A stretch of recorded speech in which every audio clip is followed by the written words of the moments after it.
The last candle in Hadrian Sangrave's chamber guttered out at 3 in the morning, and he did not bother to relight it. He sat in the dark of the underground court, perfectly still, perfectly composed the way only a creature who had lived 900 years could manage composure in the face of absolute ending. His white hair fell loose around his shoulders.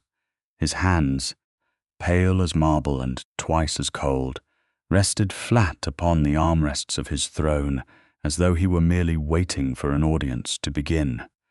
But there was no audience tonight. There was no court.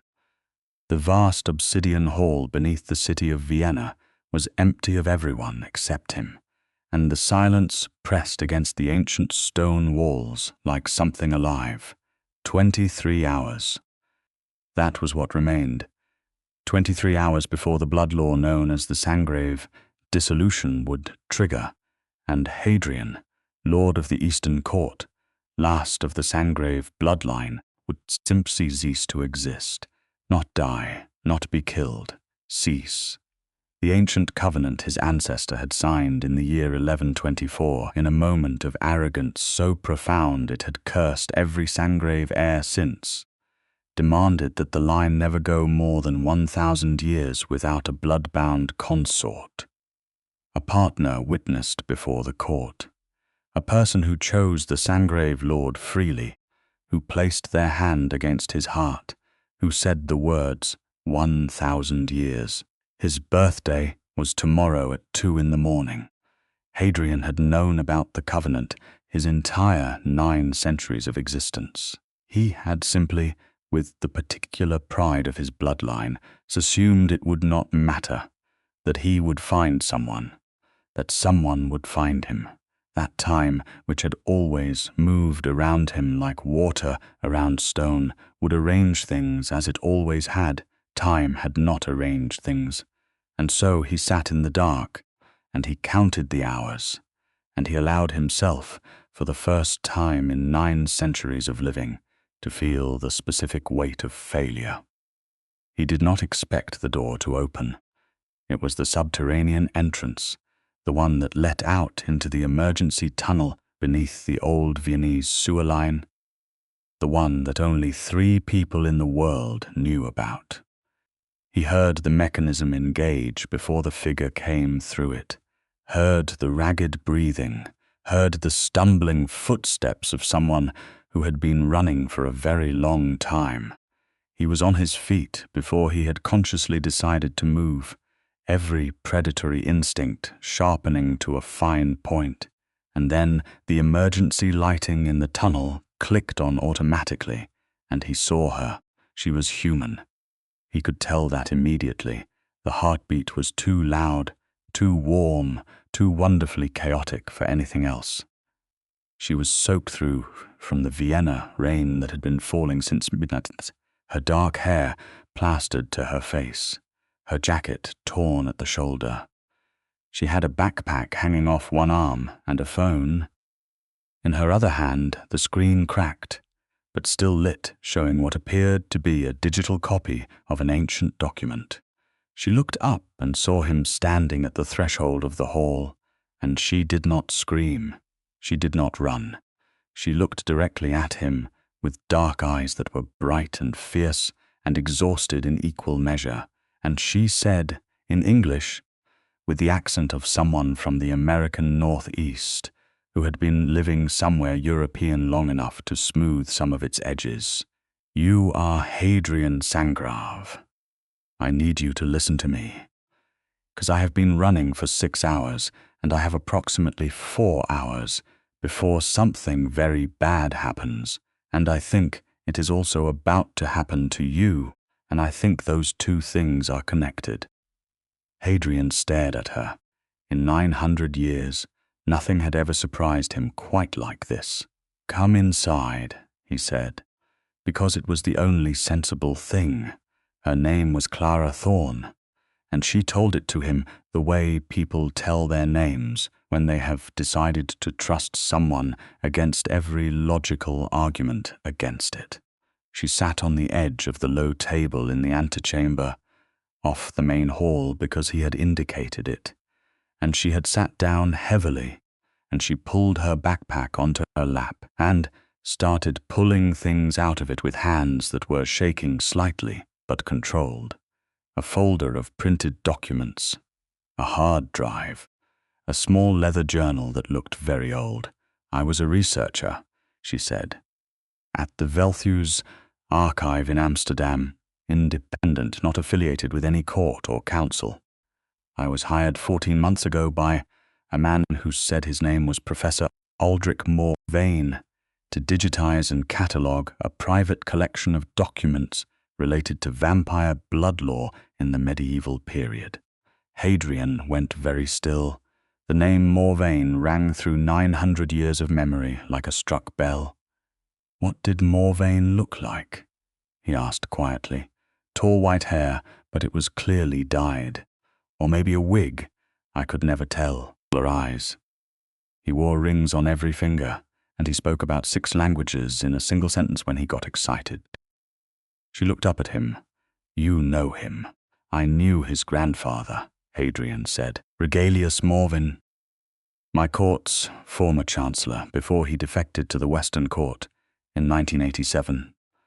Aldrich is the 3rd generation of a vampire family that has spent the past 40 years attempting to dismantle the Eastern Court's legal standing by finding and exploiting covenant loopholes."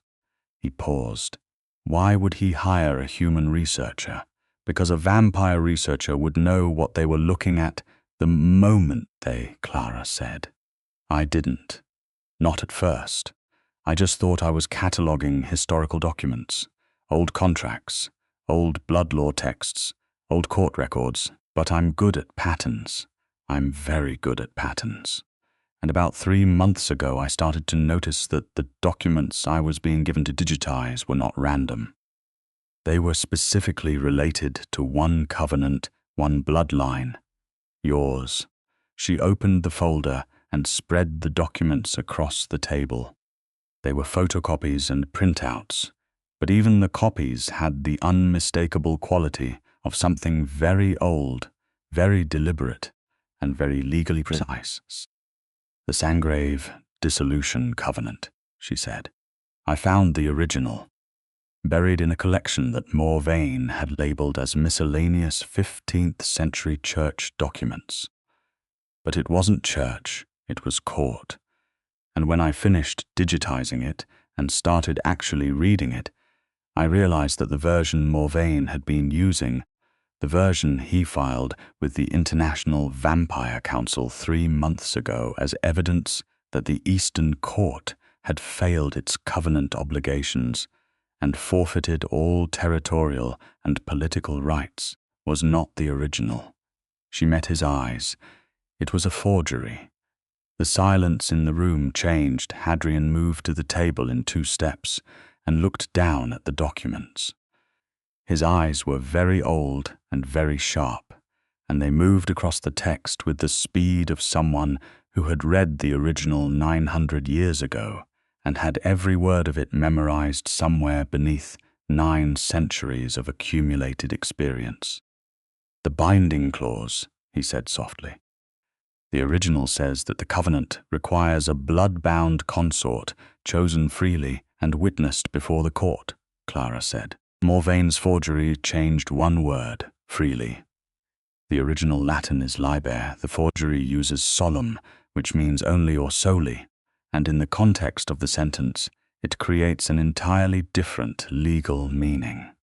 It implies the consort must be of vampire blood exclusively, which you could never fulfill, which means, under the forged version, the covenant was always impossible to satisfy, which means Morvain could argue to the council that the Eastern Court has been operating under an illegitimate claim for centuries. Hadrian looked at her. She was still shaking slightly from the cold and the running, but her voice was perfectly steady and her eyes were absolutely clear, and she was the most startlingly intelligent person he had met in a very long time. "You figured this out on your own," he said. It was not quite a question. I have a doctorate in medieval linguistics and a secondary specialization in contract law, she said. The forgery was good, but it was not good enough for someone who can read Latin in its original regional dialects. A pause. I confronted Morvain about it 4 days ago. I told him I had found the original and that I knew what he had done. He smiled, she said, and told me that the original would be destroyed by morning, and that I should consider very carefully whether I wanted to be the only person alive who knew it existed. Her jaw tightened slightly. So I took it. I took the original document. I took every scan I had made of the legitimate archive. And I ran. He has been chasing you for 4 days, Hadrian said. His people have. 3 of them. I lost 2 in Antwerp and 1 more in Linz tonight. But I don't think I have more than a few hours before they find me again. She looked at him directly. I came here because the document is yours. The covenant is yours.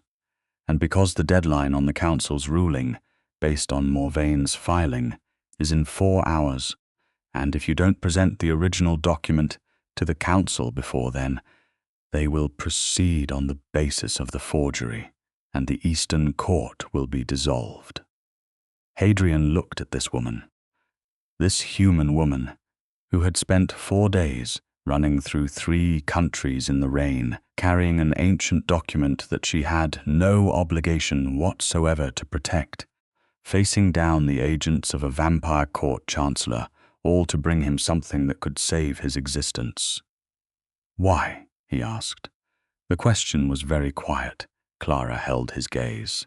Because it was the right thing to do, she said, and because I read the whole covenant, all of it, and what Morvain is doing is a lie. I don't do well with lies. Something in Hadrian's chest, something very old and very carefully contained, shifted. He moved around the table and picked up the original document, handling it with the careful reverence of 9 centuries of practice. And he read it properly, fully, every clause and subscript and notarial seal. It was genuine. Every element of it confirmed what she had told him. The binding clause read Liber. The consort must be chosen freely. There was no restriction of blood. There never had been. You understand, he said carefully, setting the document down. What the covenant requires. A blood-bound consort, she said, chosen freely and witnessed before the court. Yes. And you understand that the only way to present this document to the council in a manner that satisfies the covenant simultaneously, the only way to both produce the evidence and fulfill the obligation in the time remaining would be for someone to volunteer, she said, tonight before the deadline. The word volunteer sat between them in the antechamber, and the candle he had finally relit threw shadows across both their faces. Clara, he said. He had not used her name yet, and saying it felt strange, the way saying something that matters always feels strange the first time. I am not going to ask you to do that. I know you're not, she said, which is probably why I'm going to offer. He looked at her for a long moment. His eyes were dark, storm-colored, the precise shade of something ancient and restrained, and she looked back at him without flinching, which was extraordinary, because Hadrian Sangrave had made much older and much more experienced creatures flinch simply by looking at them directly. You don't know me, he said. I've spent 14 months reading every document related to your bloodline and your court, she said. I know your ancestor signed the original covenant in 1124 because he believed that a lord who stood alone could not hold a court together indefinitely. I know that every Sangrave since then has been exactly what the covenant expected, honorable and binding in their word once given, because it's in the court records, centuries of them, and the only time the Eastern Court's honor was ever questioned was when Morvain's grandfather defected and started feeding lies to the Western Court.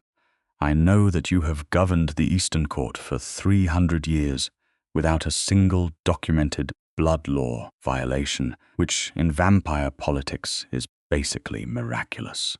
She paused. I know you let 3 of your own court members go without punishment last decade when they broke the treaty boundary, because the alternative would have required blood retaliation against their families, and you considered the families innocent. Another pause. I know what kind of person you are. I just haven't met you yet. Hadrian was quiet for a time that stretched and expanded. The blood-bound consort designation, he said finally, and his voice was careful, precise. A thing being shaped with great attention is not what fiction has made it. It is not a death sentence for the human partner. It does not require the exchange of blood in any harmful sense. It is a witness declaration of chosen alliance, and it carries with it the full protection of the Eastern Court for as long as the court stands. He paused. It also, I should tell you clearly, carries an emotional bond, a genuine one. It is not a compulsion. It is more akin to a very deep and permanent form of mutual recognition. It means something. It cannot be undone. She absorbed this with the seriousness it deserved. Would you let me out of Vienna if I wanted to leave after? She asked, after the council ruling, after the covenant is satisfied. Would you let me go? Something about the question struck him precisely in the place where his honor lived, which was somewhere just behind his sternum, and felt, in moments like this, remarkably like a human heart. I would never hold you against your will, he said. That is not who I am. It would not be what the covenant requires. The covenant requires free choice. If you chose to stay, you would stay freely. If you chose to leave, the court's protection would follow you wherever you went, and I would not. She looked at him for a long time. Outside, somewhere above the underground court, Vienna was wet and dark, and full of the kind of night that felt like the beginning of something. I've been running, she said quietly, for 4 years before Morvain, not just 4 days, from a family that thought my intelligence was a problem to be managed, from 2 institutions that wanted my research and not my authorship, from a life that kept telling me the only way to survive was to make myself smaller. She looked at the document on the table, and then at him. I'm tired of running, and I think what you need right now is someone who runs toward things instead. Hadrian crossed the space between them in one deliberate step and stood close to her, not touching, but present in a way that filled the room differently. He was taller than her by nearly a head, and he was very still, and the candle light caught the sharp planes of his face and made his white hair luminous. If you do this, he said quietly, you will be under the protection of the Eastern Court. You will have resources and safety that no human institution can provide. You will have a home here, if you want it, or the court's protection in any city in the world if you don't. He paused. And you will have been chosen, genuinely. Not as a transaction. I am telling you that plainly. She looked up at him. Is that you saying that you want this? Not just because the covenant requires it. I am saying, he said, and his voice dropped to something that was very quiet and very honest, that in 900 years I have never met anyone who ran toward me with the truth, instead of running from me with it, and I find that I would very much like to know you better. But I will not ask. The choice has to be yours. Clara looked at him for one long moment. Then she extended her hand. He looked at her hand, and something moved behind his eyes that was very old and very careful, and then he took it. His fingers were cold, which she had expected. What she had not expected was How steady they were, how the grip was perfectly calibrated, firm without pressure, certain without force. "We should move," he said. "The council's emergency session is held at the Succession Building. There is a chamber beneath it that has been in use since 1898. We have just under 3 hours." "Morvaine's people are still in the city, yes," Hadrian said, and something in his voice shifted from careful to dangerous in a way that was entirely different from anything else she had heard from him. "I know." He released her hand with evident reluctance and moved to a cabinet built into the chamber wall that looked like stone but was not, and from it he took a coat, a clean one, dark wool, clearly expensive, and he held it out to her. "You are soaked through, and the tunnels are cold. Take this." She took it because she was, in fact, extremely cold, and because it was a practical offer, and because something about the gesture, the complete matter-of-factness of it, the total absence of condescension or performance, made her feel a warmth off that had nothing to do with temperature. He took the original document and placed it in a set that appeared from within the same cabinet archival quality, the kind used to transport fragile things across distances without damage. He added her folder of printed copies as secondary evidence. He worked with the efficiency of someone who had managed crises for centuries and did not panic in them. "The tunnel system connects to 6 exit points in the city," he said as he worked. "Morvaine's people will likely be watching the court's known entrances. They will not know about all 6. There is one that exits into the basement of a building on Nashmarkt that is not associated with the Eastern Court in any documented record. We will use that one." "You've planned for this," she said. "I plan for everything," he said. "I had not planned for someone bringing me a solution. That part is new." She almost smiled at that. He caught it, and something that might have been the beginning of one crossed his own face before he had, apparently, decided against it for the moment. They moved through the tunnel system, which was exactly what he had described, a series of connected passages beneath the historical city, some of them genuinely medieval, some added in the 19th century, some retrofitted with modern utilities in a way that was architecturally surreal. Clara found herself noting the junctions, the structural variations, the way the lighting shifted between periods of construction. She could not stop her mind from cataloguing things. She had never been able to. "You're mapping it," Hadrian said quietly from just ahead of her. "I'm sorry," she said. "It's an automatic, don't apologize," he said. "It's useful. Most people who come through here are too frightened to pay attention. I noticed that you've walked through this tunnel exactly twice in the past year, based on the dust distribution," she said. He glanced back at her. 3 times. There is a section near the Ringstrasse junction where the floor was relaid 8 months ago. She looked at him. "You're also mapping it, constantly," he said. "I never stop." This time they both nearly smiled simultaneously, and neither of them said anything about it. They reached the Nashmarkt exit without incident, but as Hadrian pressed the mechanism to open the concealed door into the building's basement, Clara heard it first.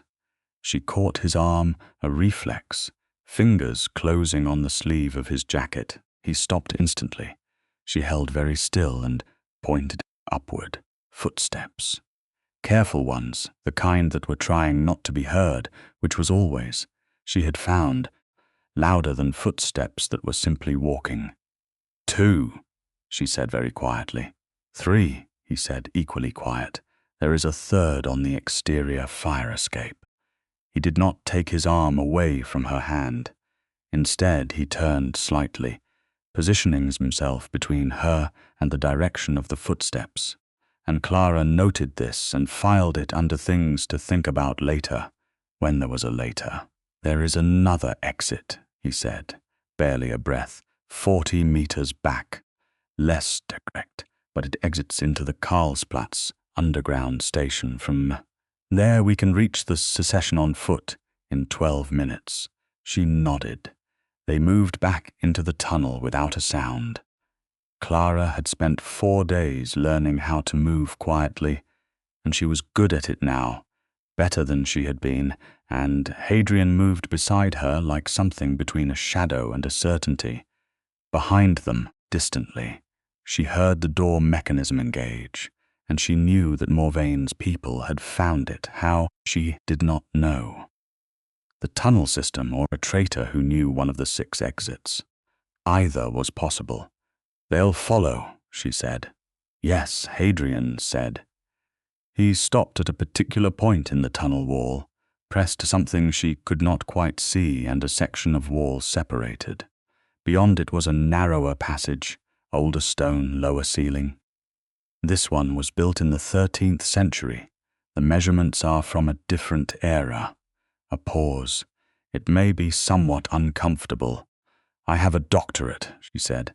"I have been in considerably worse archive storage conditions." He went first, and she followed, and the passage was narrow and low, and they moved through it with the specific awkwardness of 2 people, navigating something designed for a smaller century, and at one point, she had to duck beneath a particular beam and came up to find him directly in front of her, closer than expected, and they both stopped for a fraction of a second, in which she was extremely aware of the fact that he smelled surprisingly like old paper and cedar, and something else that was cool and clean and not quite like anything she had a name for. He stepped back very deliberately, creating appropriate space. 12 meters more, he said. Then we emerge. They emerged into the maintenance level of the Karlsplatz station, and from there they moved through the station's public areas with Clara wearing his coat over her damaged jacket, and Hadrian walking, with the particular composure that made even strangers, at 3 a.m, step out of the way, without quite knowing why. Vienna at 3:30 a.m. was wet and quiet and beautiful in the way of cities that are old enough to not need to perform at any particular hour. They walked the short distance to the Secession Building, that gold-domed temple of Art Nouveau that had always slightly delighted her, and she might have said something about the building's architecture under normal circumstances. But the circumstances were not normal, and time was very much moving. Hadrian led her around the building's perimeter to a section of wall that looked, to any observer, like a blank stone foundation. He pressed his palm flat against it and spoke a word in a language she did not recognize, very old, guttural, in a way that was somehow also beautiful, and the wall admitted them. The chamber below the Secession was extraordinary. She had been in underground spaces all week, in tunnels and basements and maintenance corridors, but this was different. It was large and circular, with a domed ceiling that mirrored the golden dome above in a dark inversion, and the walls were lined with what she recognized immediately as archive-quality document cases, centuries of them, organized with the obsessive precision of a very old bureaucracy. At center was a table of black stone, and around it sat 7 vampires, and every single one of them turned to look at her and Hadrian with expressions ranging from shock to hostility to something that might, in a human face, have been called alarm. At the head of the table sat a woman with hair the color of fresh snow and eyes like glacial water, wearing a charcoal suit with the collar of something older beneath it, and she said, in accented but perfect English, because she had clearly seen Clara coming and adjusted, "Hadrian, you have 12 minutes. The full council is not yet convened. Explain. Councillor Vesperin, Hadrian said, and his voice had changed again, carrying now the precise weight of authority that 900 years and a lordship produced.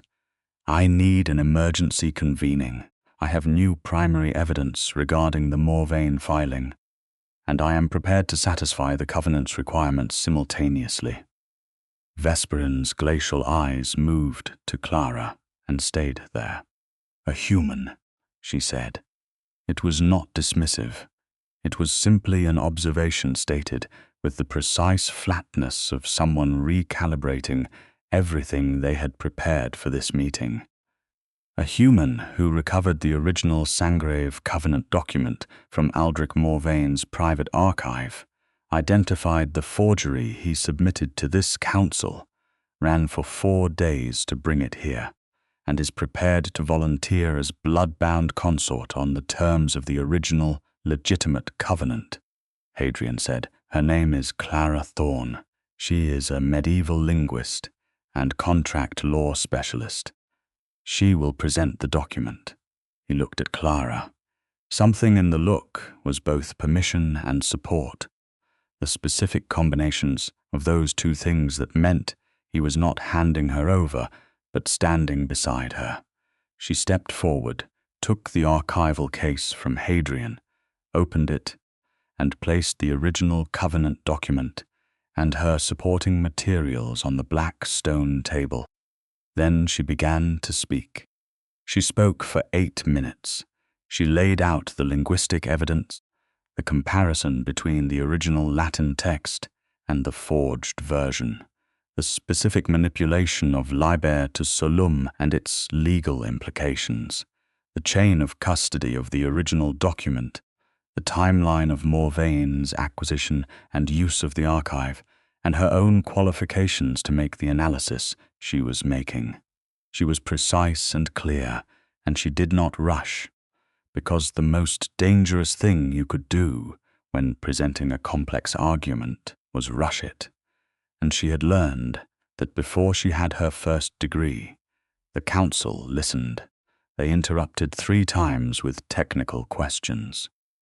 She answered all 3 without hesitation.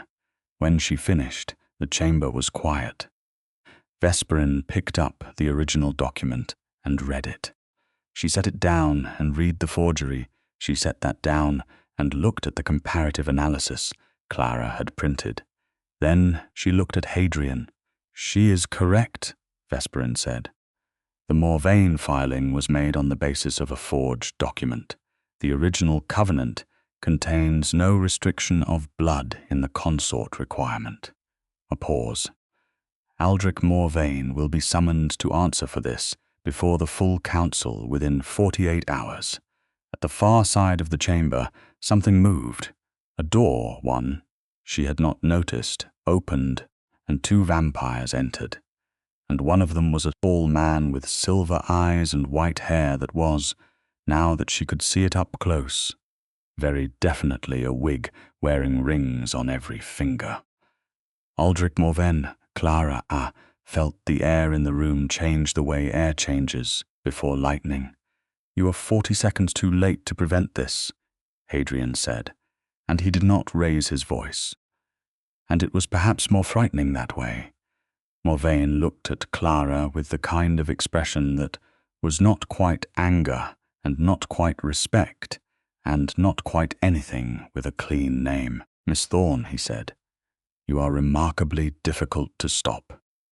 I've been told, she said. The document has been examined by Council Chair Vesperin, Hadrian said. The Council has acknowledged its authenticity.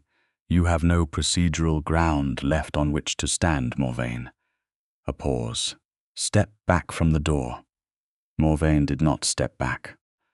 The other vampire with him, someone younger and sharper looking with close-cropped dark hair and the tension of someone waiting for a signal, shifted his weight slightly. Councillor Vesperin, Hadrian said, not taking his eyes off Morvain. I believe this constitutes attempted interference in an active council proceeding. I believe you are correct, Vesperin said. and she nodded to two of the vampires seated at the table, who rose smoothly.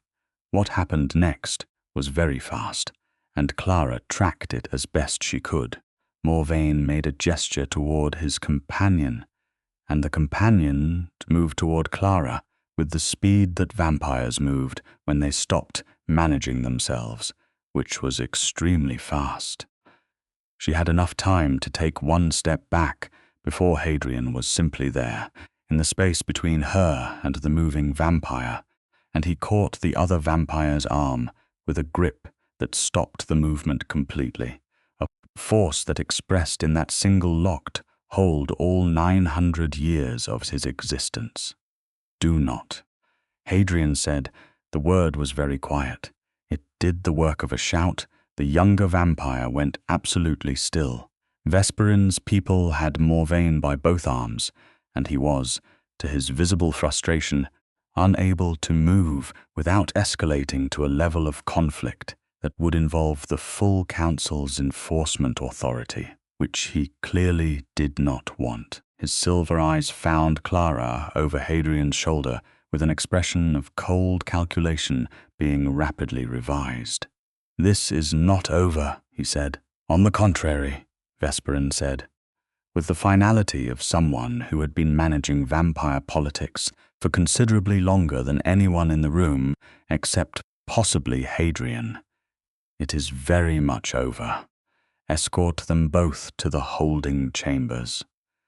The council will reconvene in the morning." Morvain and his companion were removed with efficient, minimal fuss in the quiet that followed.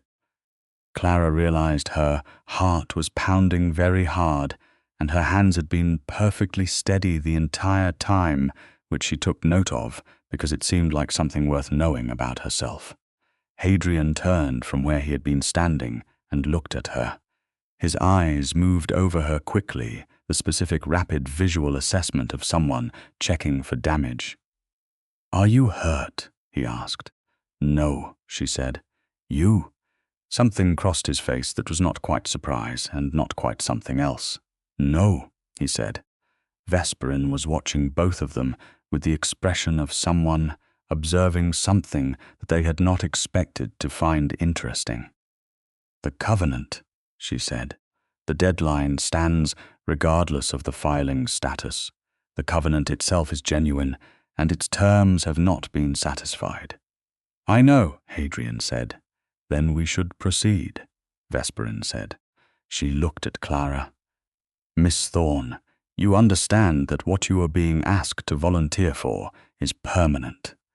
The blood-bound consort designation under the original Covenant's terms is not a temporary arrangement," Clara said, "and you are volunteering freely, without coercion, without compulsion of any kind, completely freely," Clara said. "And I want that stated clearly for the record, because I imagine the record is going to be very important." "It will be," Vesperin said with the ghost of something that might have been appreciation.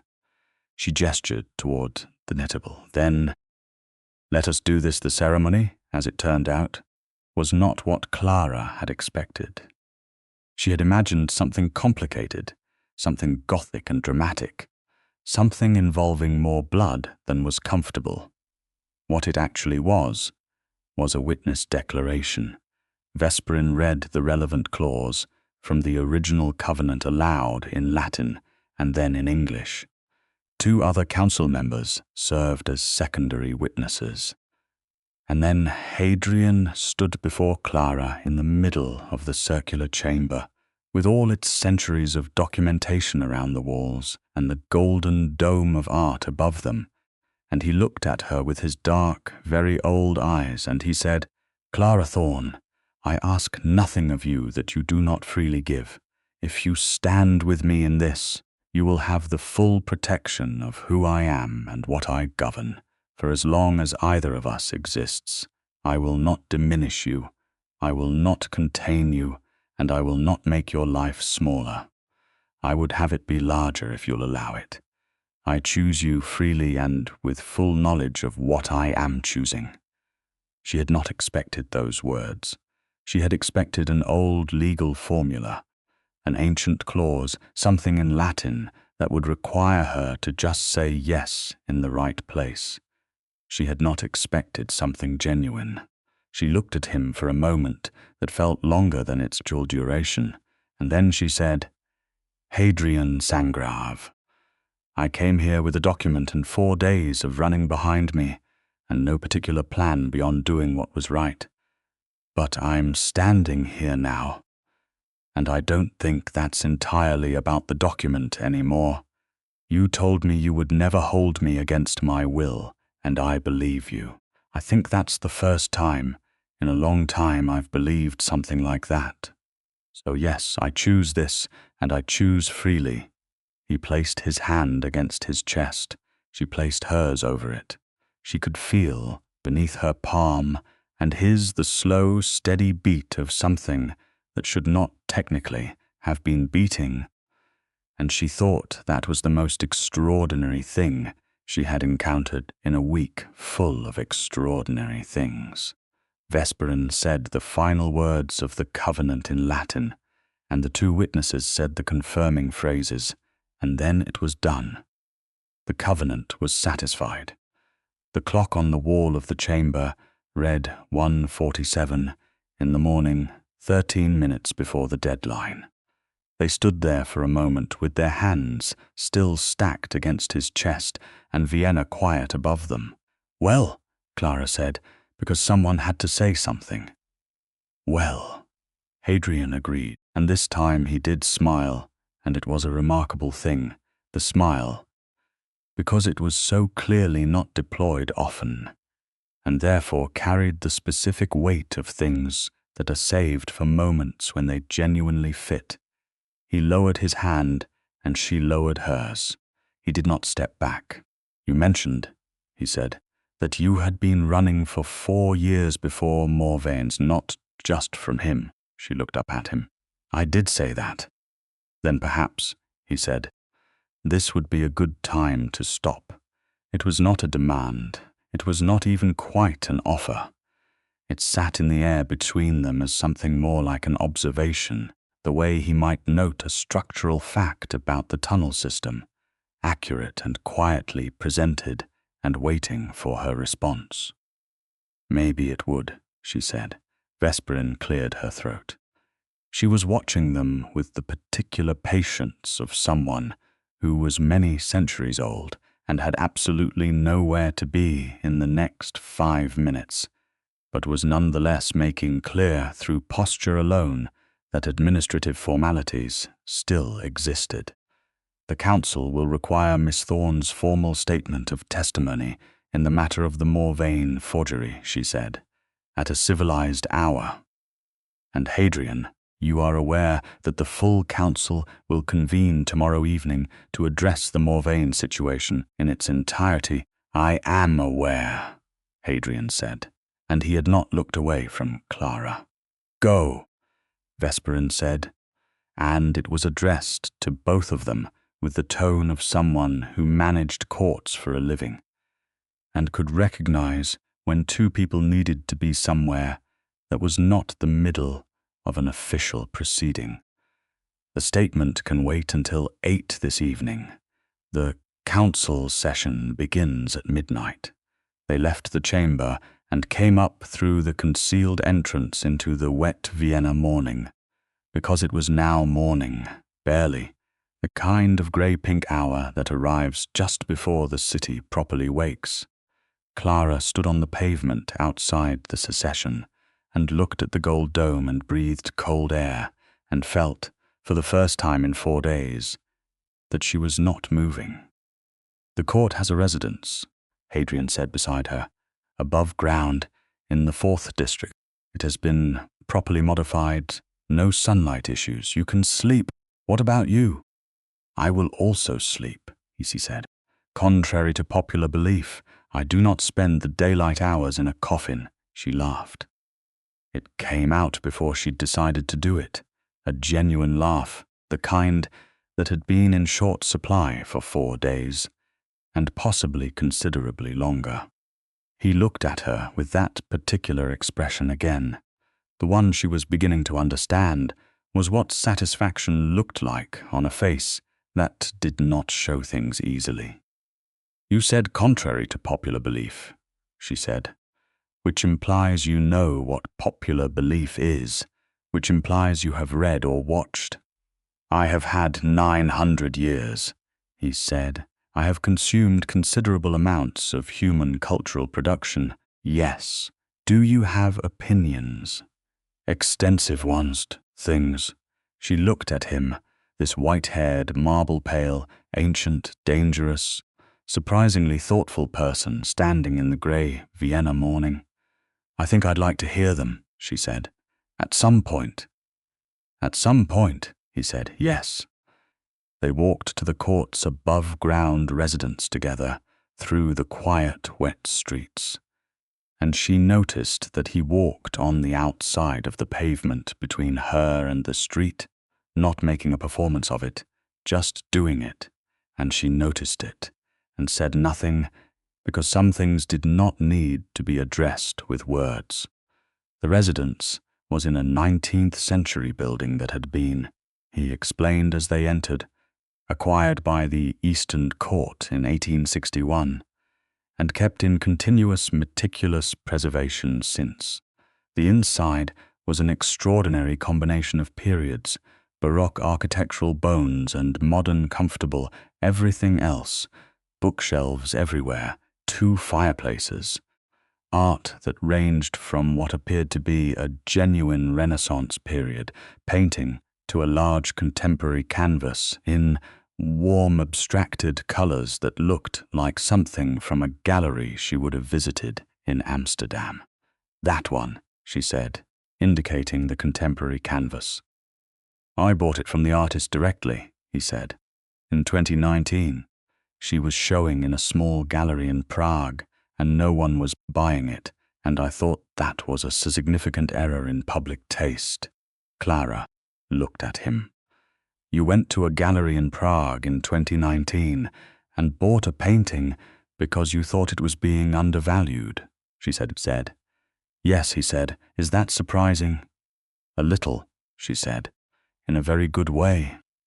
A member of the court staff, a quietly efficient vampire, who introduced himself as Martin and had been with the Eastern Court for what he implied was a considerable period, appeared and showed Clara to a guest suite that was warmer and more beautifully appointed than any room she had slept in since leaving Amsterdam. There was a bathroom with a deep bath, which she looked at with the specific emotion of someone who had been running in the rain for 4 days. There were clothes in her approximate size laid out, which she accepted with gratitude and did not question too carefully. There was a bed with the kind of linens that suggested someone took thread counts personally. She bathed. She slept.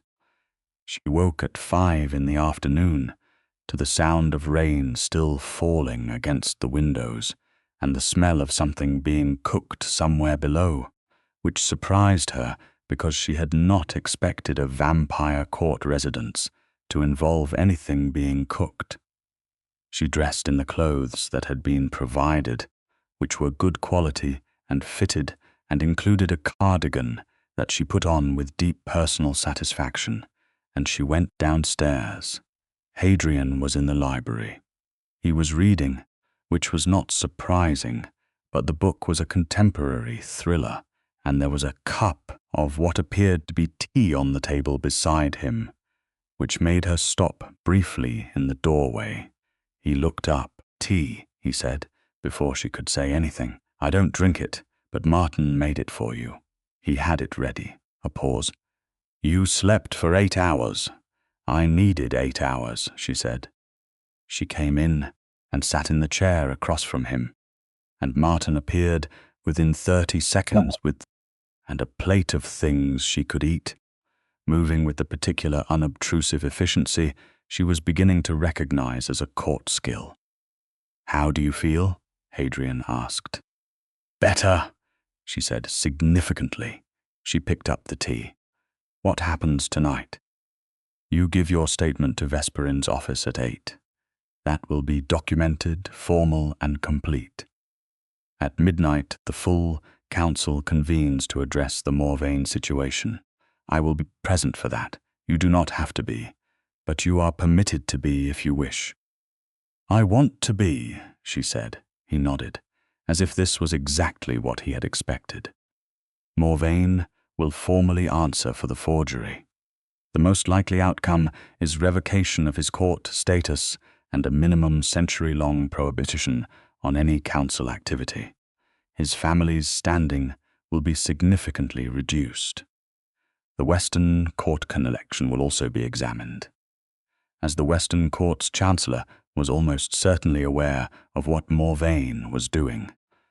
What will happen to the court if the Western Court was involved? That will take longer to untangle, he said. Vampire politics at the council level are not resolved quickly, but the Eastern Court's position is now secure. The covenant is satisfied. The filing is void. Morvain has nothing. He paused. Because you ran toward it. She looked at him over her tea. The fire was going in the fireplace across the room, and the rain was on the windows, and the library was full of books that spanned centuries, and the light was warm. Can I ask you something? She said. Yes, in 900 years, she said. Was there no one? Before the deadline became a crisis. He was quiet for a moment. The question was personal and direct, and he absorbed it without retreating from it. There were people, he said finally. In the early centuries, there were several I considered, none who chose freely.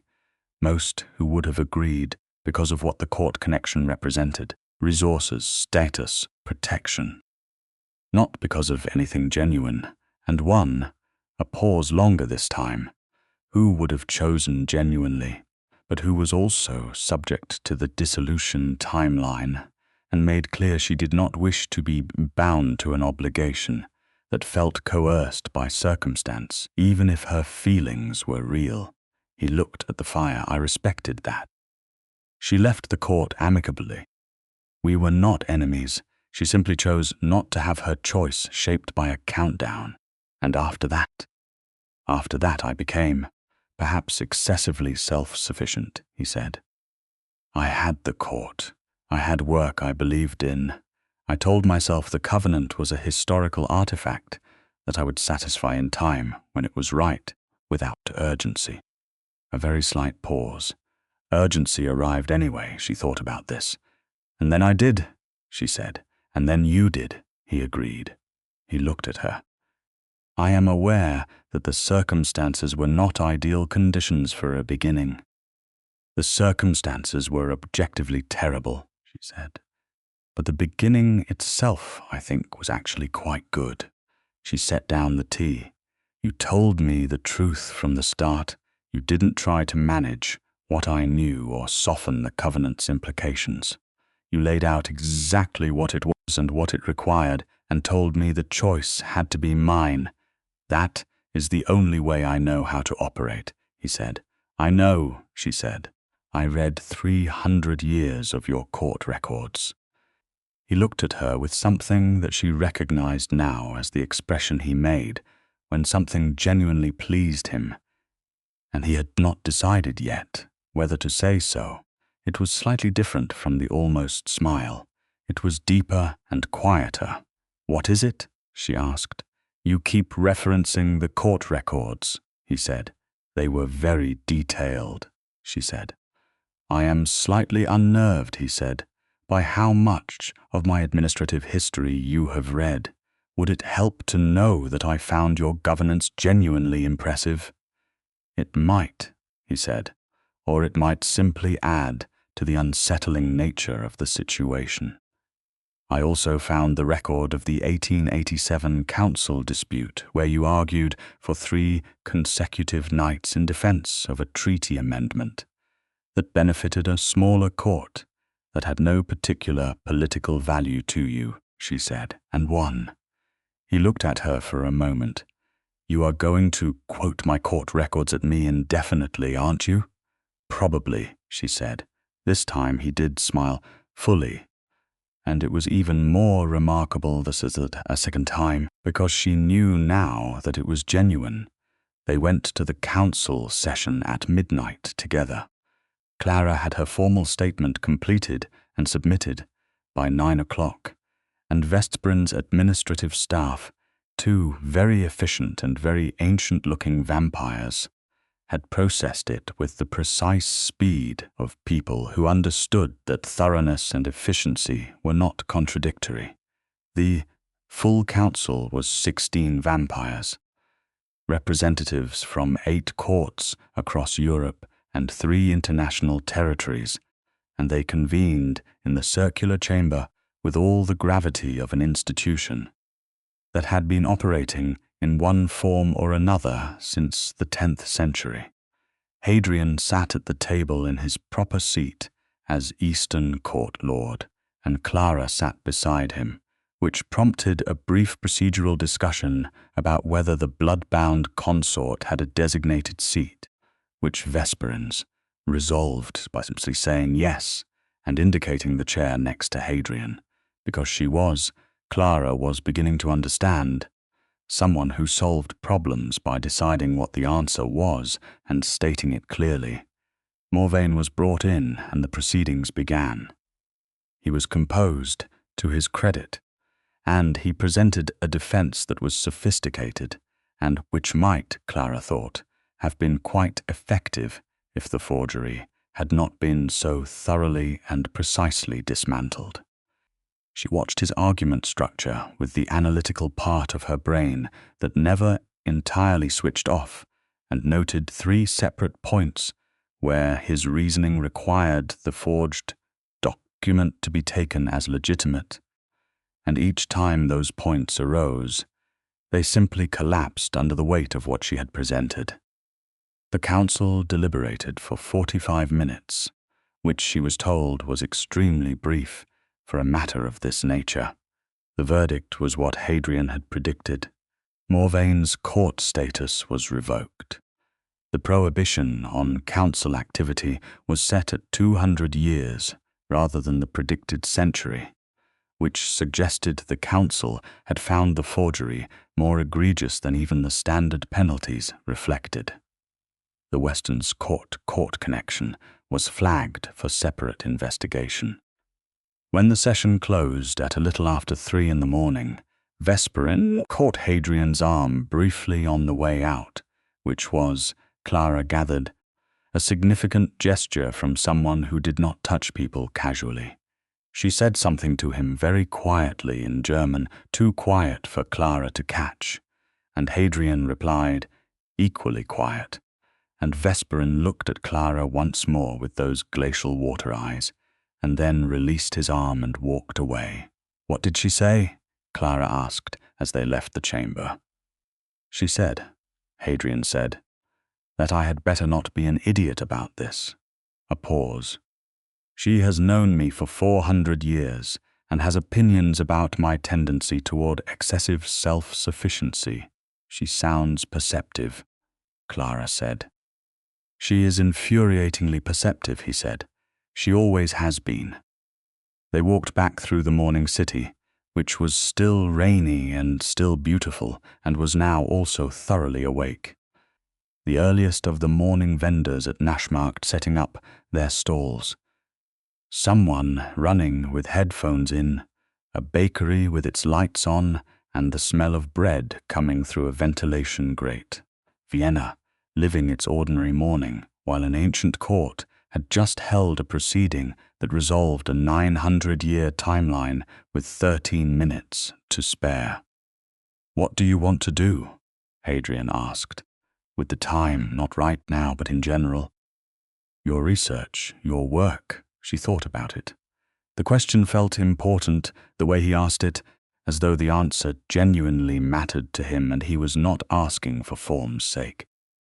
"I want to finish what I was doing before Morvain co-opted it," she said. "The archive work was actually extraordinary before it became a manipulation. There are documents in that collection that no one has properly catalogued. If Morvain's court status is revoked, The archive itself will need to be redistributed or documented or both, and I am uniquely positioned to do that work with proper academic independence. She paused. I also want to write the paper I've been not writing for 2 years about the development of blood claw covenants in the medieval period. I have a lot of primary sources now. You do, he said. You also have access to the Eastern Courts archive, which is considerably more extensive than anything Morvain had. She looked at him. You're offering me access to the Eastern Courts archive. I am offering you access to the Eastern Courts archive, he said, and whatever staff support would be useful, and the library at the residence, which also has several things that are not catalogued. She stopped walking on the wet pavement. He stopped a step ahead of her and turned. Hadrian, she said, you have to know that if you keep doing things like that, the staying freely part is going to be fairly uncomplicated. He looked at her for a moment in the rainy Vienna morning, with the city beginning to move around them, and then he said, good, with the particular quiet certainty of someone who meant it with his whole self and had decided to stop being excessively self-sufficient about it. She closed the step between them. She reached up and put her hand on the side of his face, which was cool and real and very still under her palm, and she said, I am going to need you to understand that when I say I chose freely, I mean it, not because of the covenant, not because of the running or the tunnel or the adrenaline of 4 terrible days. I mean it because I looked at you in that underground chamber with 12 candles and no audience, and you told me the truth when you could have managed me instead, and I have been waiting for that specific thing from a specific kind of person for a very long time. His hand came up and covered hers, the same way she had covered his in the covenant ceremony, and the symmetry of it was not lost on either of them. Clara, he said, and her name in his voice had the same quality it had had the first time, the quality of something that mattered. Yes, she said. He said, considerably longer than you have. She smiled. He bent his head, slowly and with complete intentionality, the way he did everything, and kissed her.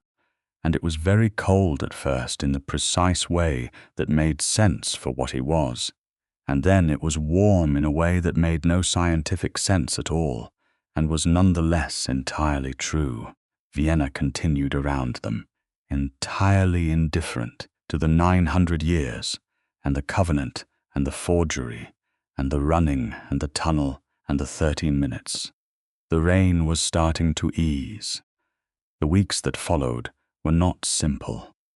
Nothing that meaningful ever was. There was the investigation into the Western Court's role in the Morvain conspiracy, which Clara contributed to extensively, and which eventually resulted in the Western Court's sitting chancellor being formally censured, and 3 specific alliances being renegotiated. Hadrian spent considerable time in council sessions, some of which Clara attended, and some of which she did not, working instead in the library of the residence on the paper she had been not writing for 2 years, which was, now that she had the Eastern Courts archive and no one trying to manipulate her research, coming together with the particular momentum that good research develops. When it is finally operating in the right conditions, she found things in the archive that astonished her.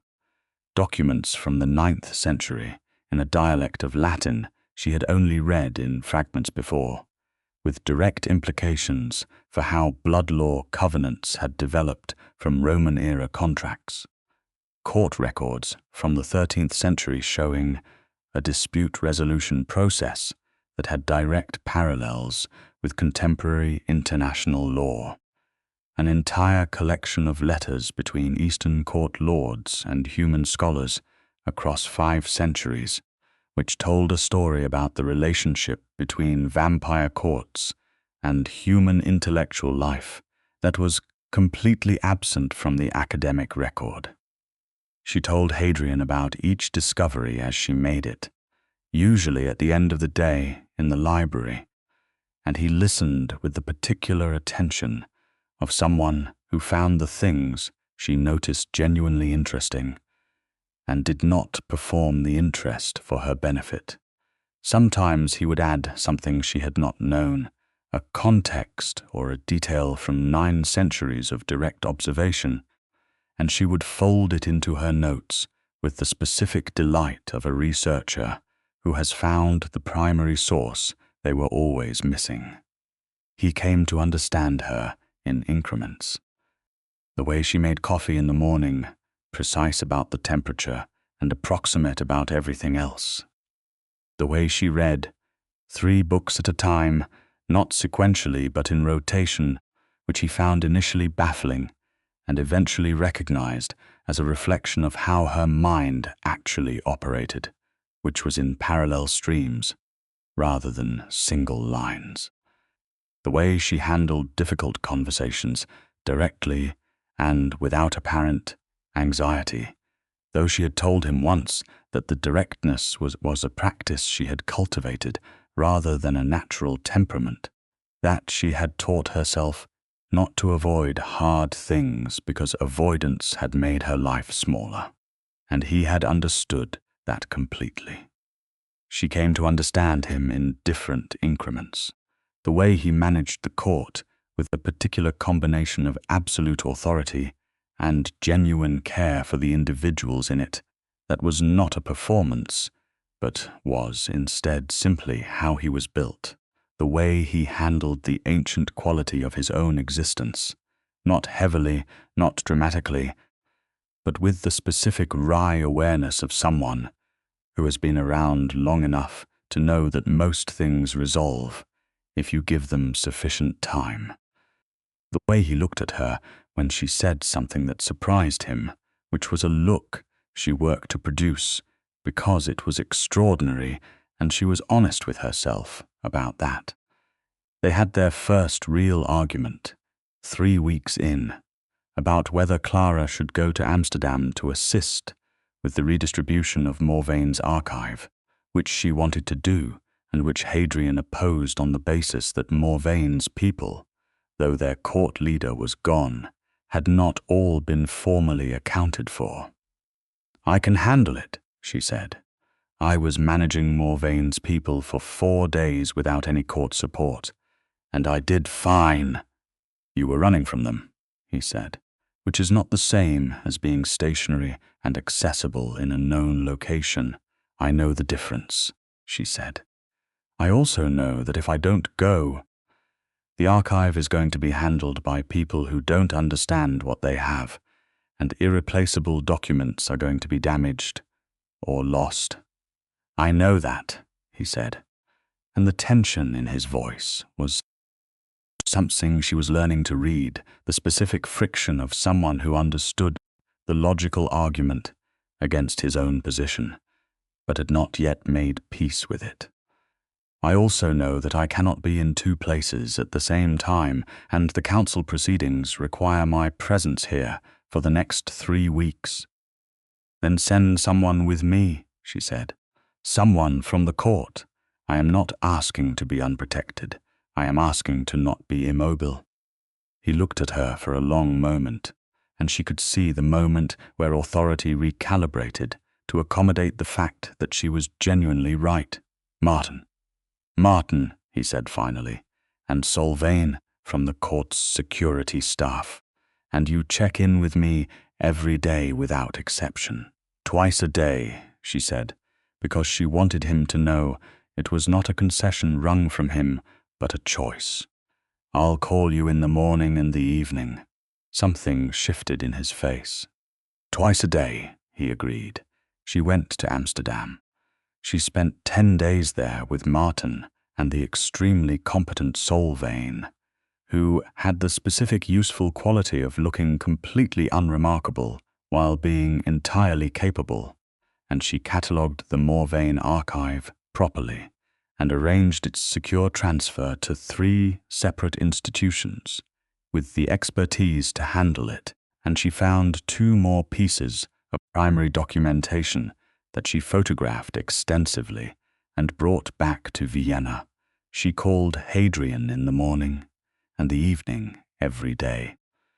The calls were sometimes 10 minutes and sometimes an hour, depending on what had happened during the day.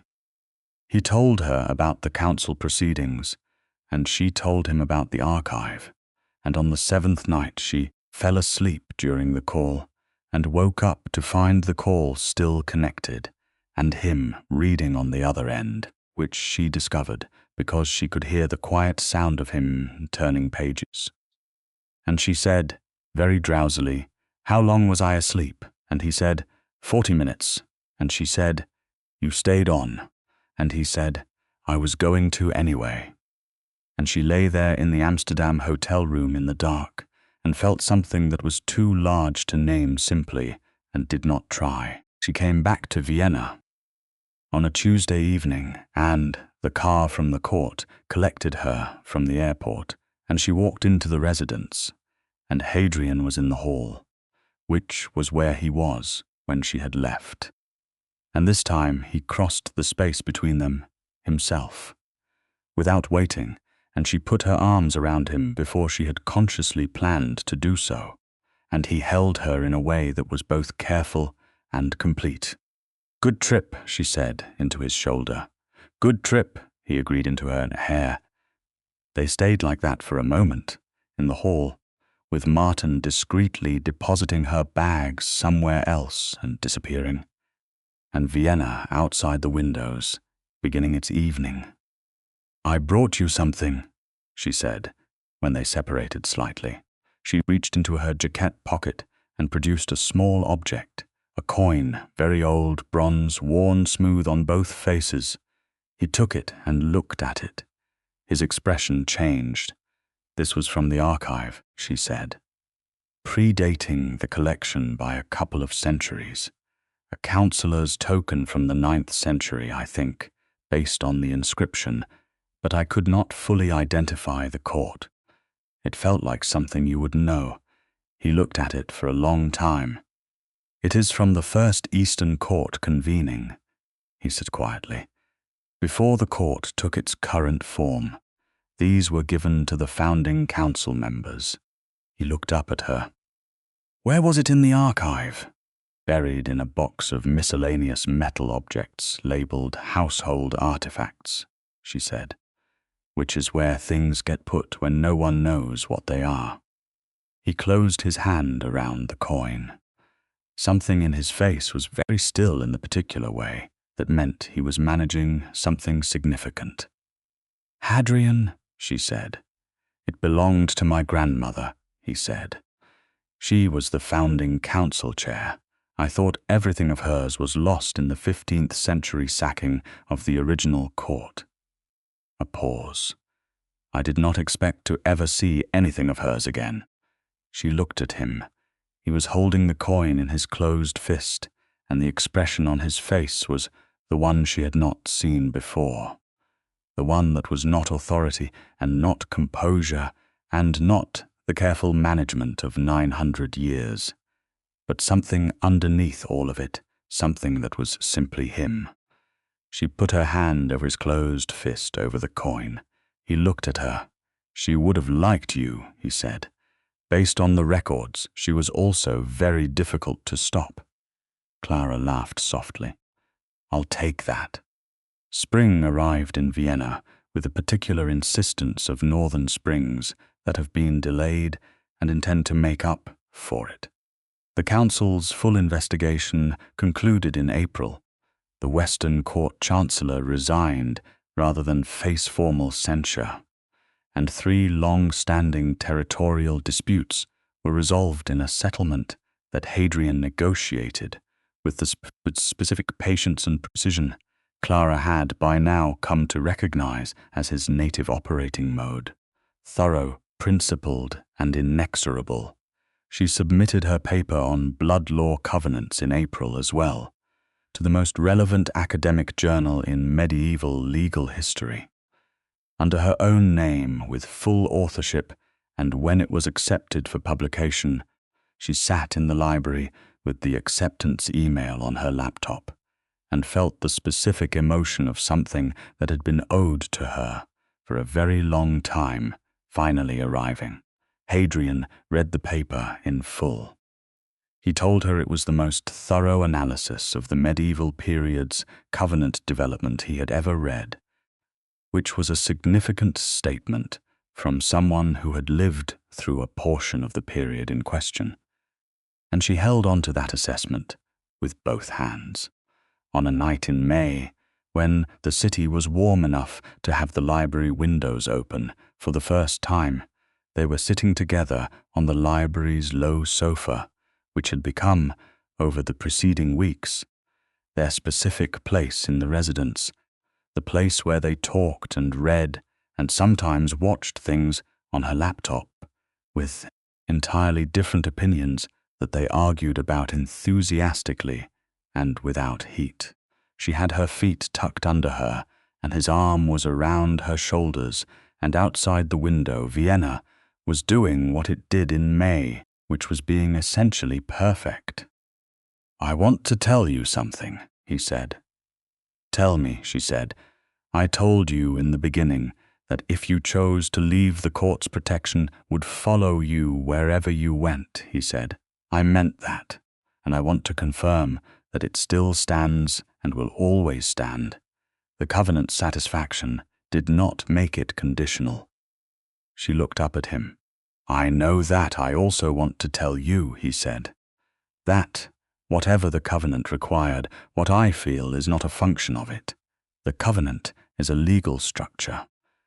What I feel is considerably less structured and considerably less manageable, and I have been attempting to find the precise words for it for approximately 10 weeks. She watched him for a moment. "And have you found them?" "I love you," he said. It was very simple and very direct, which was how he said everything that mattered, and it landed with the weight of something that had been built carefully over time, and was not being said to produce an effect, but because it was true. She reached up and put her hand against his face, the way she had in the street in the rainy Vienna morning after the covenant, and she said, "I love you. I have been not saying it for several weeks because I was waiting to make sure it was the right kind, and it is. It's the exact right kind."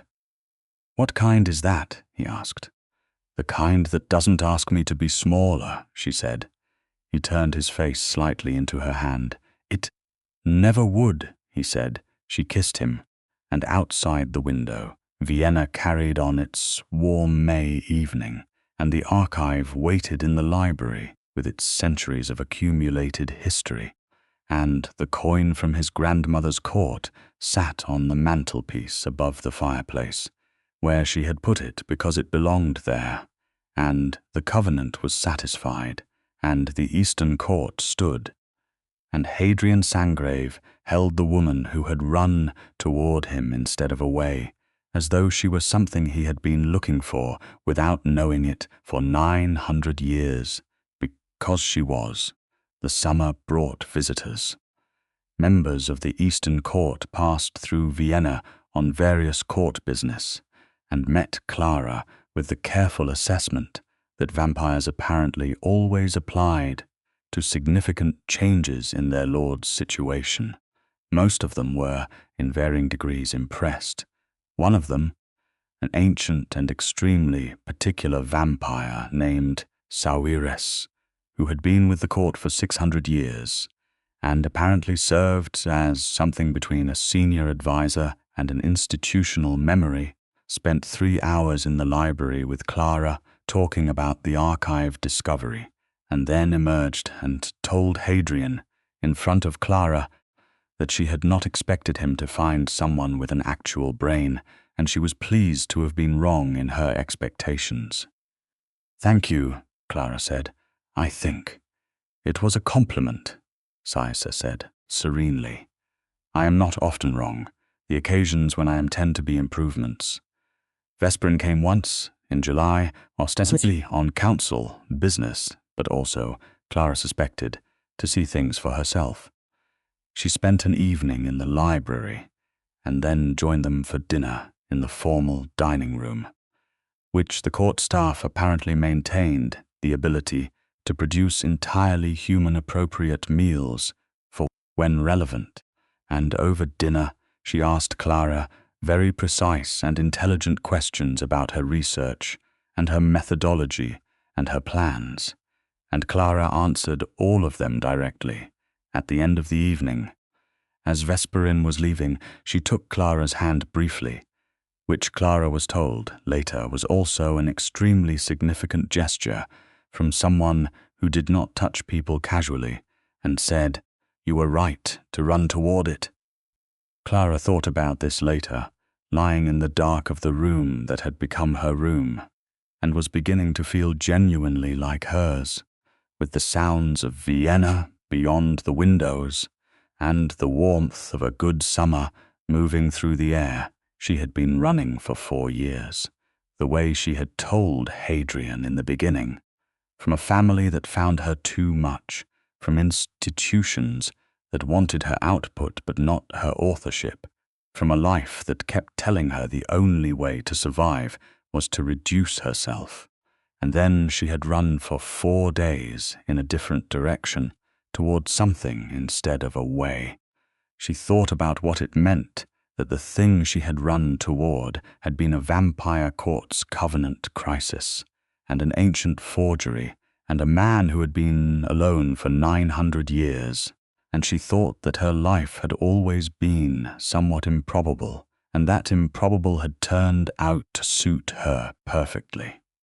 She got up and went to the library, because she was not quite sleepy yet, and the archive had a specific document she had been thinking about for 3 days, and she found Hadrian already there, reading, which was where he often was at this hour, and he looked up when she came in with an expression that was not quite the almost smile, and not quite the deeper, quieter thing, but some third thing that had developed over the months, specifically for her, a particular expression that he had apparently not had occasion to deploy in 900 years of living, and had invented for this purpose.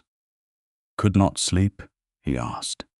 "Archive thought," she said, going to the shelf. "I'll only be a moment. Take as long as you need," he said. "I'm not going anywhere." She found the document and brought it to the sofa, and sat beside him and opened it and started reading, and he returned to his book, and outside Vienna was warm and dark and holy itself, and the library held them both in the particular peaceful way of spaces that have accumulated enough time and enough books to generate their own kind of gravity. After a while, she leaned against him without looking up from the document, and he adjusted without looking up from his book, and they read together in the warm library while the summer night moved through its hours. This was what she had run toward. Not only the covenant, not only the crisis, not only the extraordinary circumstances of 4 days, and a forgery, and an underground chamber with dying candles. She had run toward this, a person who made the world larger, who told her the truth, who asked nothing she had not freely given, who made space for everything she was without managing a single part of it, and he, who had sat in the dark of his ancient court and counted hours and allowed himself, for the first time in 9 centuries, to feel the weight of failure, had instead found, with 13 minutes remaining on a deadline that had seemed absolute, that what arrived was not a solution, but a beginning. The covenant was satisfied. The court stood. The forgery was dismantled.